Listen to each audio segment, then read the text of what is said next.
ito, for the record ulit, para sa darating na mga panahon. Anyway, so, kukwento ng 80s and 90s. Ayun, nakapatpad kami sa Cavite, siguro mga Cavite 1987 or 1988. Yun yun, sa Santa Isabel. Santa Isabel, tabing ilog kung tawagin Bago ka pumanik, pagpasok mo Santa Isabel, bago pagpanik ng tulay, kakaliwa ka. Hindi ka kakalagpas ng tulay, siyempre, Kaliwa ka, then konti lang, may tindahan doon sa bandang kanan. So, yung tabing bahay doon, so tabing ilog yun. Doon kami nag-start na napunta ng Cavite. Yun, so yun na nga. Pagkatapos doon, napalipat kami sa parang Wakas yata. Sa Wakas na kami naglipat noon. After doon sa Santa Isabel, punta naman kami sa Wakas. Tatlong kali, Tanggulan. Kung tama ba, natatandaan ko, nung kina-try ko doon. Then after that, pero after mga 1990, napalipat naman kami. Yan na, ito na, poblasyon na. Yan, sa may simbahan na. So parang 1990 yata yan.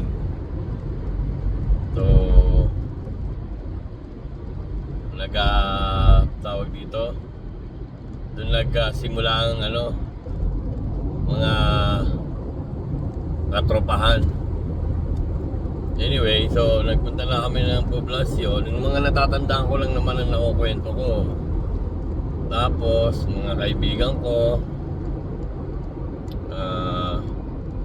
mga upo dyan, mga kaparas, manyobra, ayan.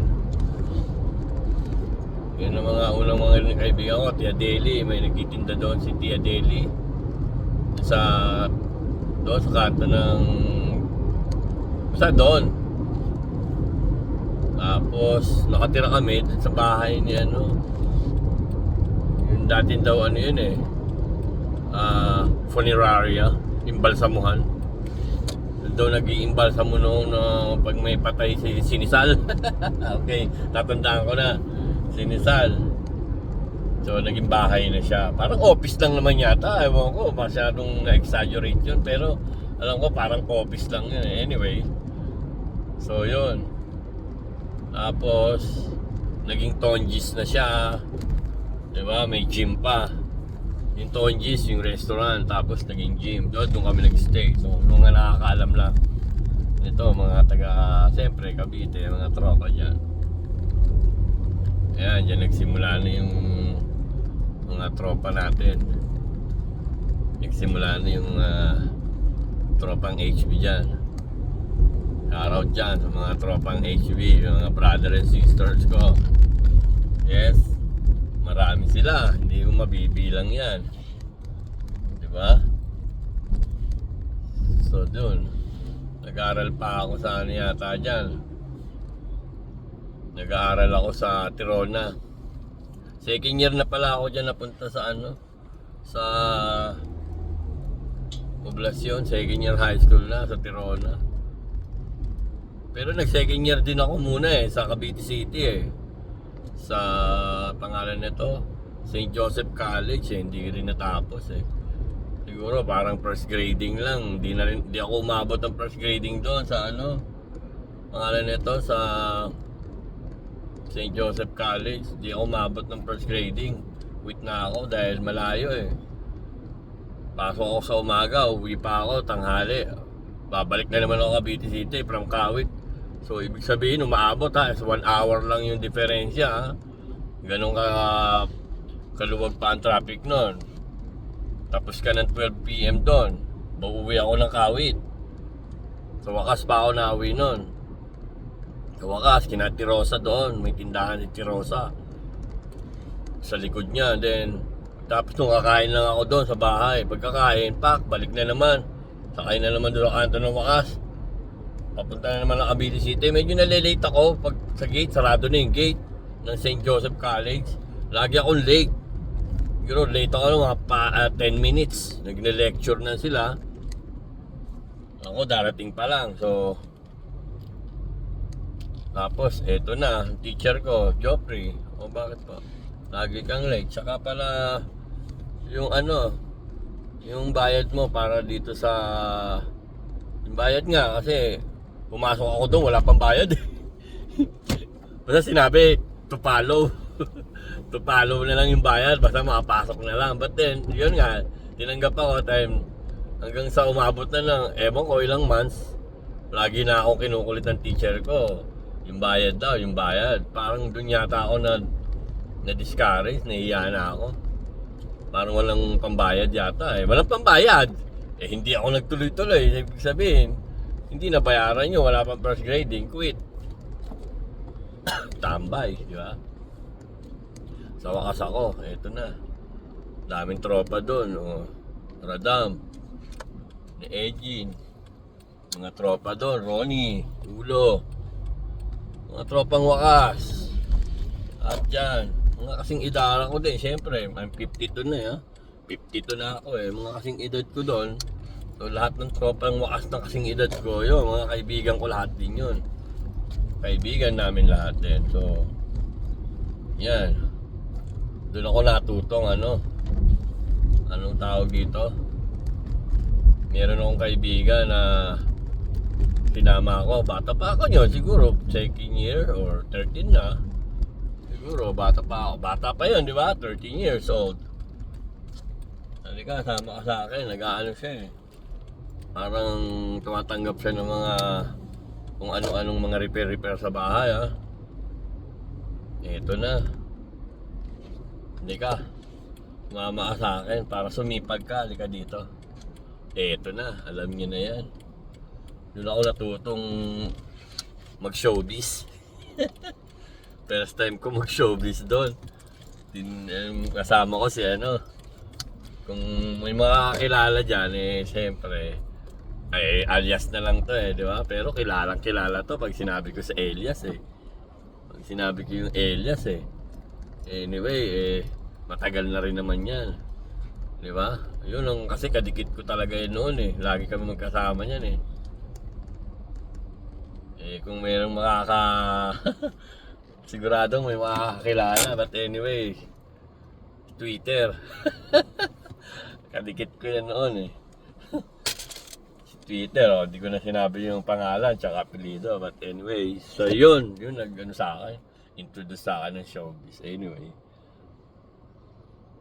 Masipag naman talagang umepekto siya. But anyway, talagang di ko napapansin yun, hanggang sa gano'n na lang, every time lika, sama ka sa akin.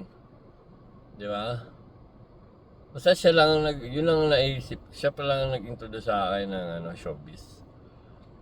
Then after that, siyempre mga tropa na, alam mo na kung sino yung mga tropa doon sa wakas na makakasama ko. Nasabi ko na yung mga names, hindi ko na uulitin.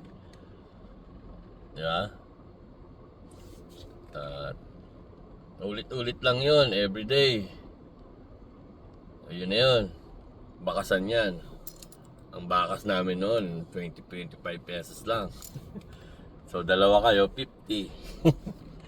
50 lang yan. So, quality na yun. Ibig sabihin na talagang solve na solve ka na doon. 50 pesos. Pag walang-wala, 40. Tig 20 kayo, ganyan. Sarap na. Basta paulit-ulit lang. So, hindi ka nakakatulog, di ba? Ganun yung epekto nun eh. Oo. Tapos yun, tapos na kami doon, lumipat kami yata, yun na nga. Tapos na parang napalipat na kami doon sa poblasyon. Basta nakakalito, ang dami kasing nalipatang bahay pero along dun lang naman, wakas. Tsaka poblasyon lang naman ang poblasyon, nakaisa lang naman kami dyan. Pero sa wakas, parang 3 yata, 4.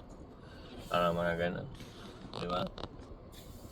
Pero yun, sa poblasyon, yun, doon na ako nagtagal talaga. Matagal nang, doon na ako nabuhay. Doon na talaga tumagal ng ano eh, ang pagkabinata ko. So, 13 years old, lumipat. Di nga natapos, di ba, ng ano, na sa high school ko, second year sa St. Joe. Napunta na kami ng poblasyon. Yun, Tirona naman. Tirona boys. Eh, yun na, doon na nagsinumula nga yung, ano, fraternity naman. HB. Halas Bune. High blood. Ano pa bang HB? Di ba?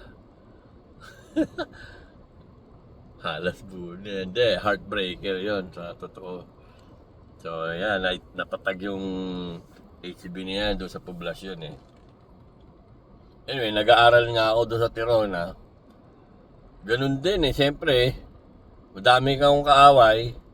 Eh ano pang ma-expect mo? Eh di puro troubles doon sa Tirona. 'Di ba? Walang mangyayari eh, puro gangster eh. Oh, and then ang matindi niyan, wala pang first grading. Wala pang first grading. Gusto ko sana kick out lang eh. Grabe eh. Hindi ako kick out. Putang inang yan. Expelled. In-expelled ako. Grabe. Putang ina. Nakikiusap na nga ako doon. Principal Aquino na yun. Aquino yata yan. Basta Aquino yata yung principal niyan. Ang ano ko, ang backer ko eh. Kapitan Bogis. Kapitan Bogis. Backer ko yan. Sino pa? Teddy, Bailin. Kuya Hamin, Bailin. Dami, matitindi na yung backer ko. Wala. No. Hindi na pwede ikaw.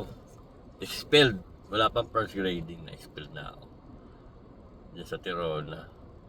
Dahil nga siyempre sa tropa or fraternity namin eh, magulo eh. Magulo daw ako eh. Ano, tawag nila sa akin, sindikato na daw ako, sabi doon sa Tirona, kaya hindi ako kinik-out eh. Expelled.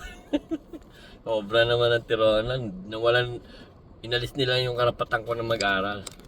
So, kaya, yun, expelled.